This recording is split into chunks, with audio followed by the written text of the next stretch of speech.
Welcome back to No Longer a Hustle. I'm your host, Cassie. In our last episode, we talked about the guilt of self-investment and how to budget time and money for ourselves. But today, we confront the deepest barrier to that investment, the veto echo. That voice in my head that tells me my judgment is wrong. Today, we talk about how we fight that echo. Because for me, it has become a matter of life and death.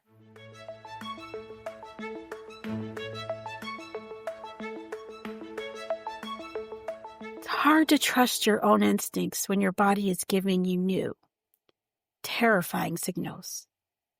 Just today, while trying to work from home and manage a day with Eduardo's active psychosis, something new happened. My eyes started going all over the place. I had to close my eyes until it passed. Eduardo even suggested it might be a seizure. When something like that happens, your world shrinks to just you and the crisis. It puts your judgment to the test. But the truth is, even when seeking emergency medical help, I have been invalidated. I've been treated with such disrespect that I tend to wait until I can see my specialist, even if it means a 3-month wait. No one else treats me or sees me with respect. This ingrained fear of being dismissed means I automatically question my own medical needs, delaying care out of fear of being shunned again. That struggle, the fight to trust your own sense of safety and reality, is the core of the veto echo. It comes from my past, and it had real consequences. I remember the toxic co-parenting dynamic when it came to my older son's grades. When I would check in on their progress, my ex-husband's philosophy was that D's are good, they're passing. He would not push them to do any better. But my philosophy has always been that if you don't learn how to strive for a higher goal when you're younger, it becomes much harder when you're an adult. I suspect that's the end result I'm seeing now, especially with my 23 son. He was a minimum D student and today remains a minimum adult doing the minimum.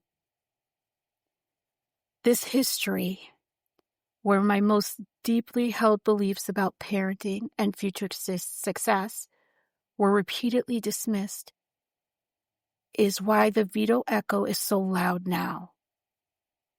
My deepest healing is not just about recovery. It's about reclaiming my voice in the face of judgment.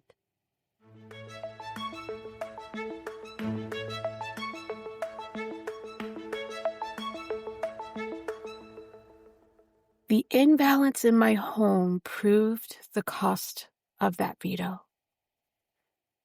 I remember one time, about 5 years ago, my son and my husband's son did something together that was serious enough to warrant a punishment. That included a spanking. This was a rare exception that my husband did spank his son. That decision set off a chain of toxicity that traumatized my children and me.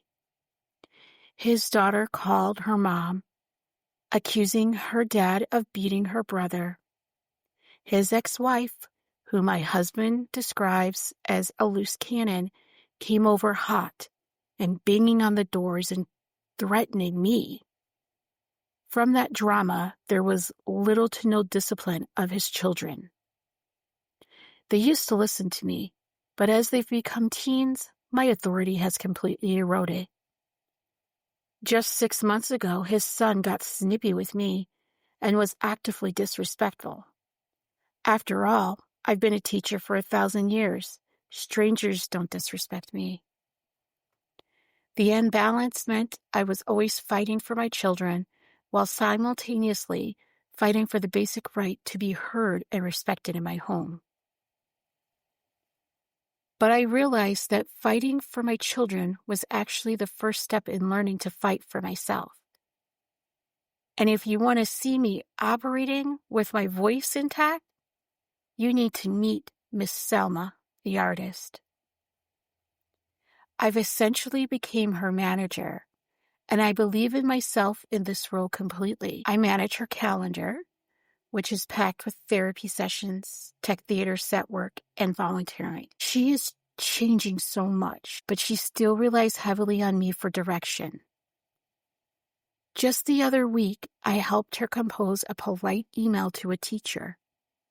When the teacher gave Salma an attitude, Salma called me immediately, confused as to why. I can clearly analyze that social situation and teach her how to navigate it. I can trust my voice completely for Miss Salma the artist. But here's the irony we have to confront. Why is that voice so loud and clear for her, but a hesitant whisper for my own healing? Why can't I manage her potential with absolute certainty, but I have to fight the guilt just to manage 30 minutes of rest of my own TBI?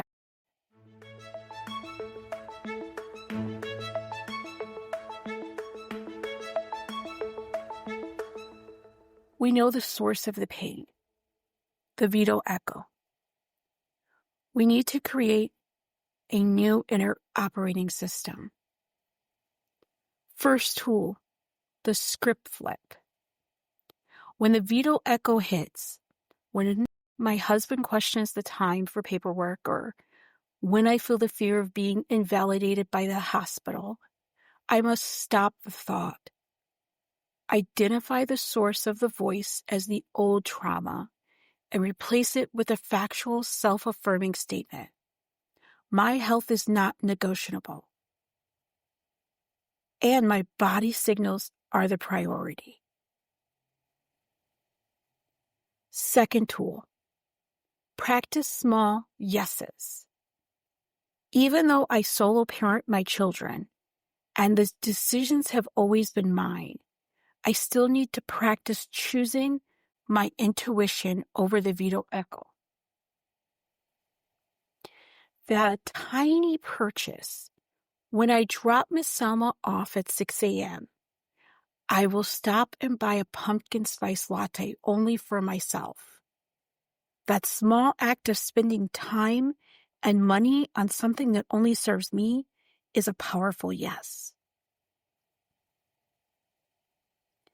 The declared boundary. I will stop defending my early bedtime. I will make a commitment to rest by 8 p.m. on Saturday night. I will be there when my husband says something, and I will not explain the TBI. I will simply state, my body requires non-negotiable in time for my energy. The strongest voice in your life must be the one that is dedicated to your safety and recovery. Finding your voice is not about being loud. It's about being certain. That certainty is your new pace. That certainty is your healing. That certainty is no longer a hustle. Thank you for taking this profound step with me. I know fighting the Veto Echo is the hardest work we do. Next week, we are moving on to episode 4, The Quiet Kitchen, Fear of the Void. We'll dive into the emotional terror of a quiet house, what happens when the constant crisis stops, and how we fill that newly created void with an authentic sense of self. I'm your host, Cassie, and I'll talk to you next time on no longer a hustle.